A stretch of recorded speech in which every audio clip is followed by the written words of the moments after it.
Uyu munsi wa gatandatu Perezida wa Ukraine Volodymyr Zelenskyy yakoreye urugendo mu Butaliyani, aho biteganijwe ko ahura n'inzego z'ubuyobozi zaho na Papa Francisiko. Mu mpera z'ukwezi kwa kane gushize, abayobozi bo muri leta y'Ubutaliyani na Papa Francisiko bavuze ko iki gihugu gikwiye kugira uruhare mu biganiro by'amahoro hareberwa hamwe icyarangiza intambara yo muri Ukraine. Kuri uyu wa gatandatu rero Perezida Zelenskyy yageze i Roma mu Butaliyani, aho byitezwe ko agirana ibiganiro n'aba bategetsi. Uru ni rwo rugendo rwa mbere Zelenskyy agiriye mu Butaliyani kuva igihugu cye gitewe n'Uburusiya mu kwezi kwa kabiri k'umwaka ushize. Zelenskyy yabanje kubonana na Perezida w'Ubutaliyani Sergio Mattarella na Ministiri w'Intebe Giorgia Meloni mbere y'uko yerekeza i Vatican guhura na Papa Francisiko. Biteganijwe kandi ko Perezida Zelenskyy ava mu Butaliyani yerekeza mu Budage, ariko akabanza gutanga ikiganiro kuri televiziyo yo mu Butaliyani itatangajwe iyo ariyo.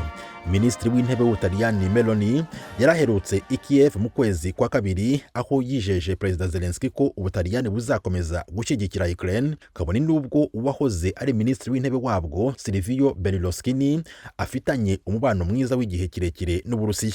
Guhura kwa Zelenskyy na Papa Francisiko birafatwa nk'ibihe by'ingenzi cyane kuri Zelenskyy mu gihe cyose amara mu Butaliyani, nyuma y'uko aba bombi bakunze kugirana ibiganiro byinshi kuri telefone.